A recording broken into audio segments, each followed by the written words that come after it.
mlango wa 34 katika kitabu chetu kitabu salati almusafirin babu istihbabi tahsini sauti bilquran.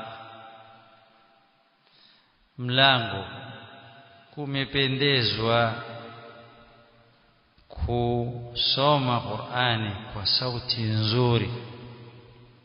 Ni sunna mtu kusoma Qur'ani kwa sauti nzuri, hasa yule ambaye Mwenyezi Mungu kamruzuku. Kuna baadhi ya watu kipaji hicho cha Allah, huwa kawaida akisoma Qur'ani au chochote kile sauti yake ni nzuri. Kuna ile sauti ya kujilazimisha kwamba na wewe lazima uwe umesoma Qur'ani kwa uzuri. Hadithi ya kwanza katika mlango huu ni ya 455, hadithu Abi Huraira radhiyallahu anhu Allah annahu kwamba Mtume sallallahu kana yakulu, alikuwa akisema, au anao kana yakulu, Abu Huraira alikuwa akisema, qala Rasulullah sallallahu alayhi wasallam, amesema Mtume sallallahu alayhi wasallama, lam ya'dhanillahu li shay, Mwenyezi Mungu Subhanahu wa Ta'ala hakuruhusu kitu, ma idhina linnabiyin, kama alivyompa ruhusa mtume, an yataghanna bilqur'ani, kusoma Qur'ani kwa sauti nzuri. Sheikh asema yuridu yajharu bihi, ataka asome Qur'ani kwa sauti ya juu. Ndio maana kwamba Mtume sallallahu alaihi wasallam asema lam ya'dhanillahu li shay'in, Mwenyezi Mungu Subhanahu wa Ta'ala hakutoa ruhusa katika yale aliyotoa ruhusa, kama kutoa ruhusa mtume, kumpa Mtume sallallahu alaihi wasallam ruhusa ya kusoma Qur'ani kwa sauti nzuri. Ni muhimu sana mtu kusoma Qur'ani kwa sauti iliyo njema, hasa ikiwa unachunga zile ahkamu. Ni nzuri zaidi, hata kama sauti yako si nzuri inakuja kuwa nzuri. Kwa hivyo unasoma Qur'ani na unajipinda kidogo, unafanya sauti yako kuwa nzuri, si kuimba. Mwingine nasema kuimba Qur'ani. Qur'ani haingii kwenye nyimbo. Ile ni lahu, ni upuzi. Nyimbo ni upuzi. Wa minan nasi man yashtari lahu alhadith liyudilla an sabilillah, ni upuzi huo. Nyimbo ni upuzi. Sio kwamba aimba Qur'ani kama nyimbo, asoma Qur'ani kwa sauti njema nzuri, na hiyo ndio inatakikana. Hadithi impokelewa na Bukhari, akhrajahu al-Bukhari fi kitab fadail al-Qur'ani, ile iliyopita, kitabu cha 66, mlango wa 19, babu man lam yataghanna bil Qur'an, mlango wa yule ambaye asiyesoma Qur'ani kwa uzuri. Kwa hivyo ni wajibu wetu tusome Qur'ani kwa uzuri, kila mmoja kwa sauti yake ile, si zile sauti za kujikalifisha ya kumuigiza mtu kwamba wewe uonekane kwamba ni msomi mno. La, kila mmoja asome kwa sauti yake ya maumbile aliyopewa. Hadithi ya 456, hadithi ya Abi Musa radhiyallahu anhu an an-nabi sallallahu alayhi wasallam qala an an-nabi sallallahu alayhi wasallam qala lahu, Mtume sallallahu alayhi wasallam ambia Abu Musa, ya Aba Musa, ewe Abu Musa, laqad utita mizmara, umepewa zumari, min mazamiri ali Dauda, miongoni mwa zumari ya wale walikuwa wakipiga alu Daud. Hii hadithi inatuonesha kwamba kule kusoma Qur'ani kwa vizuri ni kitu muhimu. haina maana hii mizmaran kwamba ni mizmari ile inaopigwa, sauti nzuri. Na Abu Musa al-Ash'ari radhiallahu anhu ni katika wale makabila ambao Mwenyezi Mungu kawapa sauti nzuri.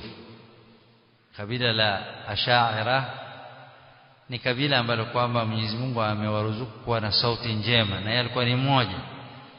Yeye alikuwa ni mmoja katika hawa makabila ambao Mwenyezi Mungu kawapa sauti, makabila ambao Mwenyezi Mungu kawapa sauti. 456 hadithi ya Abi Musa radhiallahu anhu عن النبي صلى الله عليه وسلم قال عن النبي صلى الله عليه وسلم قال لهم ثم صلى الله عليه وسلم انبياء أبو موسى يا أبا موسى ايوه أبو موسى لقد أوتيت مزمارا umepewa zumari min mazamiri ali Dauda, miongoni mwa zumari ya wale walikuki wakipiga alu Daud. Hii hadithi inatuonesha kwamba kule kusoma Qur'ani kwa vizuri ni kitu muhimu. Haina maana hii mizmaran kwamba ni mizmari ile inaopigwa, sauti nzuri. Na Abu Musa al-Ash'ari radhiallahu anhu ni katika wale makabila ambao Mwenyezi Mungu kawapa sauti nzuri. Kabila la Ash'ari ni kabila ambalo kwamba Mwenyezi Mungu amewaruzuku kuwa na sauti njema, na yeye alikuwa ni mmoja. Yeye alikuwa ni mmoja katika hawa. Na sababu ya kusema mtume maneno haya ni kuwa alikuwa yuwapita mtume usiku. Mtume sallallahu alaihi wasallam sangine alikuwa pita taani kule usiku, akasikia maswahaba wasali tahajjud. Akamsikia Umar, Abu Bakar, akapitia Abu Musa. Sasa mtume akakaa muda, akaondoka, akaenda kasalisha sala alfajiri. Mtume sallallahu alaihi wasallam akawa sasa anaweka sawa, ya Abu Bakar, zidisha kidogo sauti yako katika kusoma Qur'ani, katika tahajjud. Ya Umar, punguza sauti yako. Umar maumbile yake ndio hiyo, sauti yako kidogo weka chini. Ama wewe Aba Musa, sauti yako kwa mizmari, zumari ile inapigwa mfano wake ndiyo sauti yako. Sasa Abu Musa akamuuliza Mtume sallallahu alaihi wasallam, ulisikia vipi? Sema jana nilikupitia mimi. Basi umeharibu ya Rasul. Wewe ungenigongea tu kwa niko hapa. Ile ilikuwa sauti yangu ile. Ningekusomea kwa sauti, la kuntu uhabbiruka tahbira. Ningekuchongea sauti kweli kweli, ukasikia raha zaidi. Kwa hivyo kusoma Qur'ani kwa sauti ni kitu marghubu, kinachopendezwa sana. Hadithi asema hili neno, hadithi ya Abu Musa, angalia chini, sema laqad utita mizmaran min mazamiri ali Dauda, umepewa mizmari, yani sauti mfano mizmari katika mizmari ile zumari za ali Daud. Walikupewa ali Daud, alikuwa na sauti nzuri yaonekana hivi. Asema ai fi husni sauti, kwa sauti njema, ka qiraati Dauda nafsahu, kama mtume Daud aliposoma kitabu alichoteremshiwa. Liannahu lam yadhkur, kwamba yeye hakutaja anna ahadan min ali Dauda u'tiya min husni saut, hakutaja kwamba kuna mtu katika wafasi wa Daud alayhi salam amepewa sauti nzuri, ma'utiya Dauda, aliopewa Dauda. Qala Muqhama, alisema hili neno kwa sababu ninalo ziada, lafdha zaida fi aljumla au fi an-nas yusama Muqhama. yani hili ala ndamko la ala sema hili halikuja katika hadithi alikuwa ni sawa utita mizmaran min mazamiri Daud ala hakuna hadi kalima zida fiha ulama sema kwamba lafdhatun mukhamatun fi an-nas ni neno limezidishwa katika maneno yale na neno hili liko nje ya maneno kama yale pengine hayahusiana na yale maneno kwa hivyo sema ala hapa ni mukhama ni neno ambalo limezidishwa lakini hakuna akhrajahu al-Bukhari fi hadithi mpokewa na Bukhari katika mlango wa 66 kitabu al-Fadail al-Quran mlango wa 31 babu husni sauti bil qira'a mlango wa kufanya nzuri sauti katika kusoma Qur'an kwa hivyo takana mtu afanye bidii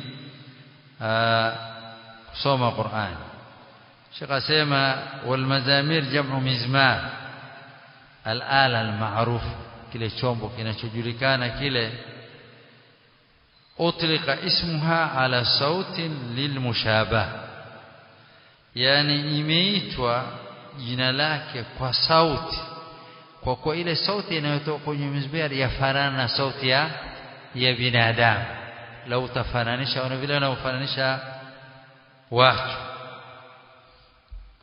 na hadithi mlango wa 35 babu dhikri qira'ati an-nabi sallallahu alayhi wasallam surah al-fath yawm fath makkah mlango wa kutaja kisomo cha mtume sallallahu alayhi wasallam kusoma surah al-fath siku ya kukombolewa Makkah mtume sallallahu alayhi wasallam alisoma surah al-fath siku hiyo hadithi iliyopokelewa katika mlango huu wa kwanza ni hadithi ya 457 حديث عبد الله بن مغفل رضي الله عنه قال رأيت رسول الله صلى الله عليه وسلم نممونا متومي صلى الله عليه وسلم يوم فتح مكة siku ilipokombolewa Makkah ala naqatihi akiwa amepanda ngamia wake وهو يقرأ سورة الفتح حال يقوم يوصوم سورة الفتح يرجع أنا كرير زي آية katika sura al-Fath Mtume sallallahu alaihi wasallam kwa hiyo kariri katika kusoma ile sura zile aya anazirudia يرجع بمعنى يكرر ويردد